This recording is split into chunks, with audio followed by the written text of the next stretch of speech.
আসসালামু আলাইকুম রহমতুল্লাহ। ওয়ালাইকুম আসসালাম রহমতুল্লাহ বারাকাতু। এটা কি অবিচার না? ডিভোর্স দেওয়ার অধিকার আছে শুধু পুরুষদের, মহিলাদের নেই?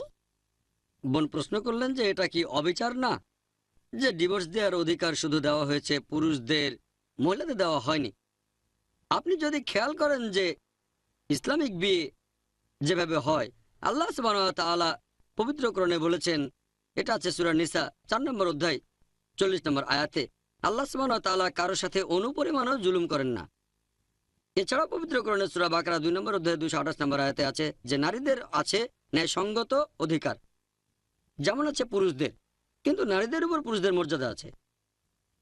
তার মানে পবিত্র কোরআন বলছে পুরুষ আর নারী সমান, তবে কিছু ক্ষেত্রে পুরুষ বেশি সুবিধা পায়। এছাড়াও আমাদের নবীজির একটা হাদিস আছে যে মাকে বেশি সম্মান করো, এখানে নারীদের সম্মান বেশি। এখন বিয়ের ক্ষেত্রে পুরুষ কেন এই সুবিধা পাচ্ছে? কারণ হলো যখন কোনো বিয়ে অনুষ্ঠিত হয়, এখানে হবু স্বামী আর হবু স্ত্রী দুজনের সম্মতি গুরুত্বপূর্ণ। এছাড়াও আরেকটা গুরুত্বপূর্ণ জিনিস হচ্ছে মোহর। এটা বাধ্যতামূলক। পবিত্র কোরআনের সূরা নিসা 4 নম্বর অধ্যায়ের 4 নম্বর আয়াতে বলা হয়েছে নারীদেরকে তাদের মোহর প্রদান করো। আর তার মানে একটা বিয়ে আইন সিদ্ধ হতে গেলে মোহর আবশ্যিক। তাহলে বিয়েতে মোহর দেওয়া হচ্ছে, হবু স্ত্রী ইচ্ছে মতো দাবি করতে পারে। পবিত্র কোরআনের সূরা নিসা 4 নম্বর অধ্যায়ের 20 নম্বর আয়াতে আছে মোহর হিসেবে অগাধ সম্পদও দেওয়া যায়। যখন একটা বিয়ে অনুষ্ঠিত হয় সেখানে পুরুষ অর্থনৈতিকভাবে ক্ষতিগ্রস্ত হয়, সে মোহর দিচ্ছে।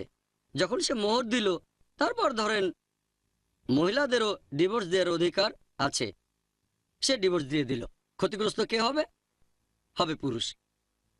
আর যখন ডিভোর্স দেওয়া হয়ে গেছে, মেয়েটা আবার বিয়ে করতে পারে, বিয়ে করলে সে নতুন মোহর পাবে, আর ছেলেটা বিয়ে করলে সে নতুন মোহর দেবে। তাহলে আর্থিকভাবে বিয়েতে মেয়েরা সিকিউরড। এগুলোর উপর ভিত্তি করেই এই নিয়মটা হয়েছে। আল্লাহ সুবহানাহু ওয়া তাআলা ডিভোর্স দেওয়ার অধিকারটা দিয়েছেন পুরুষদের। এছাড়াও পবিত্র কোরআন বলছে সূরা নিসা 4 নম্বর অধ্যায় 34 নম্বর আয়াতে, আর-রিজালু কাওয়ামুনা আলান নিসা, অর্থাৎ পুরুষ হলো নারীদের সাহায্যকারী, কারণ আল্লাহ তাদের নারীদের উপরে শ্রেষ্ঠত্ব দিয়েছেন।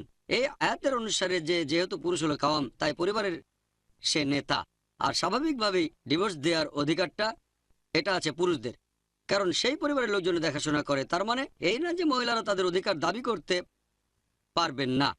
নিকানামাতে যদি স্ত্রী চায়, সে শর্ত দিতে পারে যে আমিও ডিভোর্স দেওয়ার অধিকারটা চাই, কারণ এমনিতে এই অধিকার পুরুষের। তবে স্বামী যদি তার হবু স্ত্রীকে এই অধিকারটা দিতে চায়, সে দিতে পারে। তাহলে নিকানামায় যদি স্ত্রী চায়, সেও একটা শর্ত জুড়ে দেবে, তাহলে স্বামী রাজি হলে এই শর্তটা সে দিতে পারে, তখন দুজনের অধিকার থাকবে। তবে না থাকলে সাধারণ নিয়মে যদি অন্য কিছু বলা না হয়, তাহলে অধিকারটা স্বামীর। তা না হলে আমাকে একটা নতুন লেকচার দিতে হতো ইসলামে পুরুষের অধিকার।